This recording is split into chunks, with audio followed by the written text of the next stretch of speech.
Welcome to this video tour of the Easton and Potomac Railroad.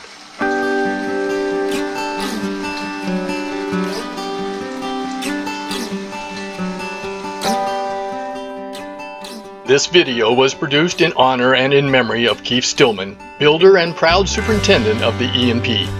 This video was filmed in February 2020, about 1 month after Keith passed away.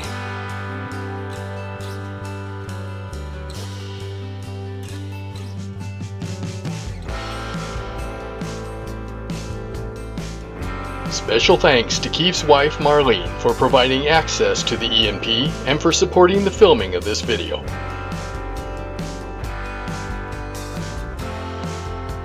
The E&P was a freelanced HO-scale model railroad set in 1928. The train room was 288 square feet in size, and the layout was built as 2 decks with a helix providing access between the decks.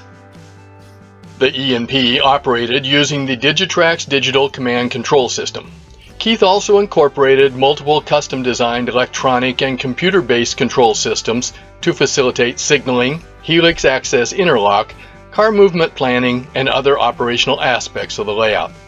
He also incorporated various background sounds that could be heard at select locations around the railroad. Adjacent to the train room was a comfortable lounge for the operating crew, as well as the dispatcher's office. The E&P used timetable and train order operations. The dispatcher used a computer to prepare and print train orders, clearances, and various other operational paperwork, and a magnetic board to track trains. The crew lounge was also where Keith displayed various memorabilia, including the beautiful model of the steamship Easton, built by Keith's father, Captain Jack Stillman. Keith created extensive documentation for the E&P, including a detailed history about the origins and development of the fictional railroad that placed it in north-central Virginia. Keith developed car cards, waybills, and other car movement documents, detailed train schedules, and even a 99-page operating rules book with prototype-based rules appropriate for 1928. But the standard joke was that operators never read any of the instructions. Keith's E&P website included detailed schematics of the layout's track plan, and we'll use them for a quick orientation before we view the actual layout. The lower level of the layout was what Keith called the Potomac route, and we'll begin our tour at Whitehall. From Whitehall, we travel east to Flat Top, and then to Hood. From Hood, staying on the lower level, we next come to Brook, where we have a crossing with the RF&P Railroad. Finally, we arrive at Thorny Point, end of the line for the Potomac route. Hood, which we just passed, was also the point where we access the upper level of the E&P via the helix. At the top of the helix, we arrive at Swift Run, a junction leading to 2 additional routes, the Shenandoah route and the Blue Ridge route. The Shenandoah route runs west from Swift Run to Hopkins Spring. Then we reach Lacey Springs, site of Keith's Golden Spike ceremony on April 17, 2005 at the completion of track laying. And finally Broadway, end of the Shenandoah route. Back at Swift Run Junction again, the Blue Ridge route takes us first to Furnace, and then to Stanley, end of the line for the Blue Ridge route. Now let's look at the actual layout. We'll briefly scan the lower level of the layout and then come back for a more detailed look at each location. The Potomac route ran from Whitehall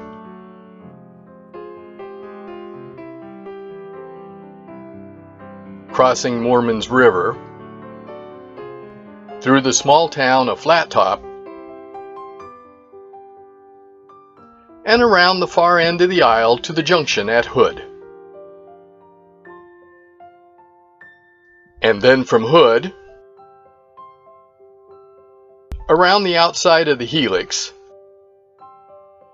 to the RF&P crossing at Brook, and then around the end of the aisle to the shipping port at Thorny Point.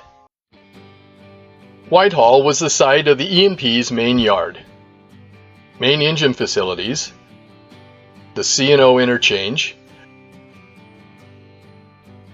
company offices and a collection of local industries, and the Whitehall Passenger Station and the WH Tower. All trains during an operating session either originated or terminated here. The first town east of Whitehall was Flat Top. As we approached Flat Top, we crossed Moorman's River, the last area sceniced by Keith in February 2019. At Flat Top, there was the Greene County Co-op, a short passing siding and a passenger station, and a creosote company. Next on the Potomac route, we arrived at Hood, site of E&P's largest customer, Good Brothers Packing, which was serviced by what was known as the Pig Train.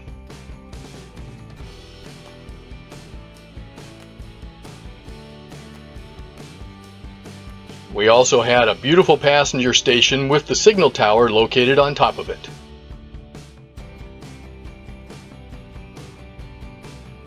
Trains arriving at Hood either continued to the right on the lower level of the layout towards Thorny Point, or took the left-hand route to the Helix and the upper level of the layout. Continuing on the lower level, we next arrive at Brook. Here we found a passenger station and the interlocking tower controlling the crossing with the RF&P Railroad. Keith designed a computer-based program that used a random number generator to operate the crossing. Brook was also home to the Easton Transfer Company. At the easternmost end of the Potomac route was Thorny Point. Here we found a turntable and engine servicing facility,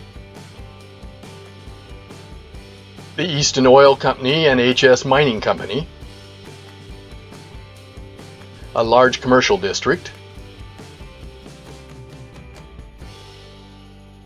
a large ornate passenger station, the E&P Steamship Company, and a yard that serviced steamers and the RF&P interchange at Brook. Back at Hood again, we'll now take the route through the Helix, up to the junction at Swift Run.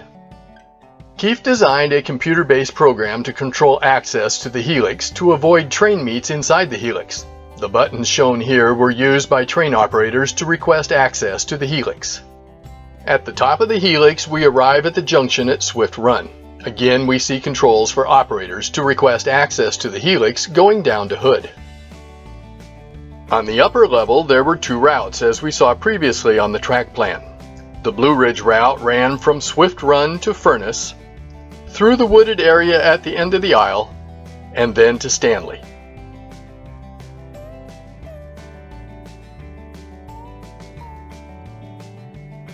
The Shenandoah route ran from Swift Run through the tunnel to Hopkins Spring, located along the back of the aisle.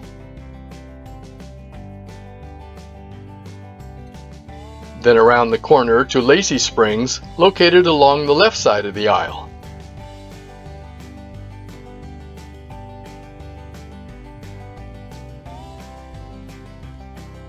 And around one final corner of the layout to the end of the route at Broadway.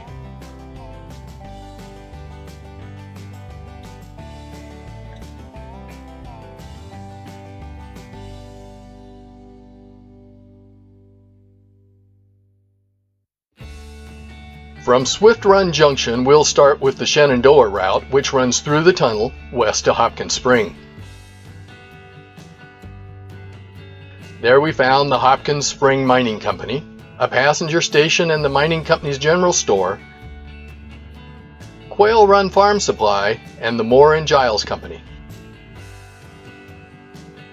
Continuing west, we next arrived at Lacey Springs. Here was located the Proctor Biggs Company and another unnamed company, a small passenger station, and the nicely detailed Easton Lumber Company.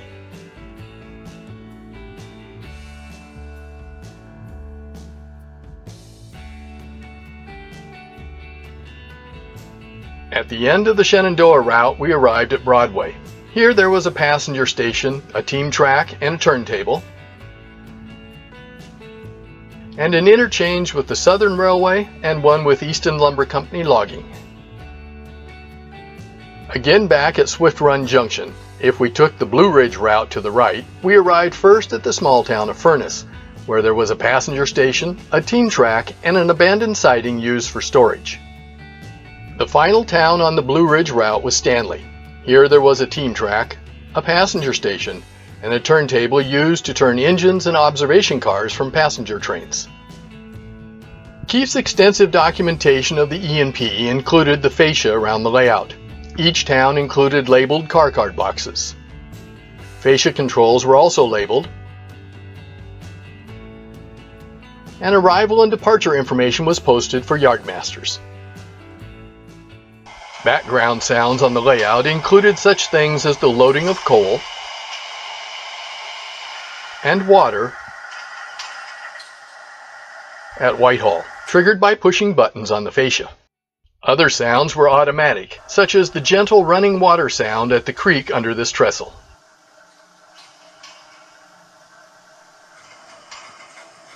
The E&P was a well-designed and well-constructed model railroad. Keith taught us how to operate using timetable and train order procedures, and how to stay in character as a 1928 railroad operator during operating sessions. Or at least he tried.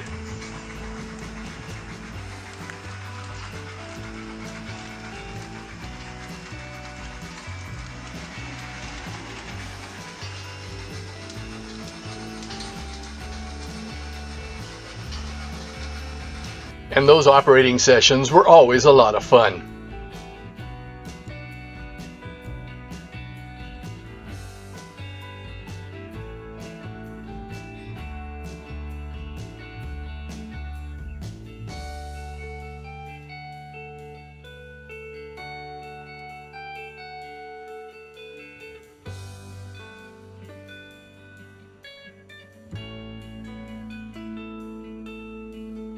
Special sessions such as the 100th operating session and celebration of the 1000th meal served were of special note. Of course, Keith's camera was always ready to capture those embarrassing moments during operating sessions, and they always got posted on Keith's E&P website.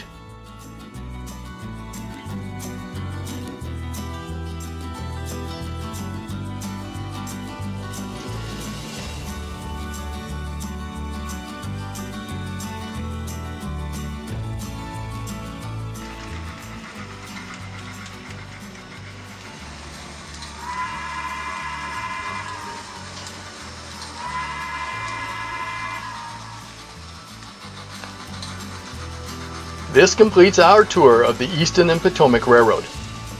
In closing, let me leave you with these thoughts. Model railroading is a journey, a fascinating and never-ending adventure to create a miniature world focused on the railroad. For more than 15 years, the E&P did just that, and it did it well. How blessed we are to have had the fun, joy, and laughter that the E&P and its beloved superintendent brought to our model railroading community.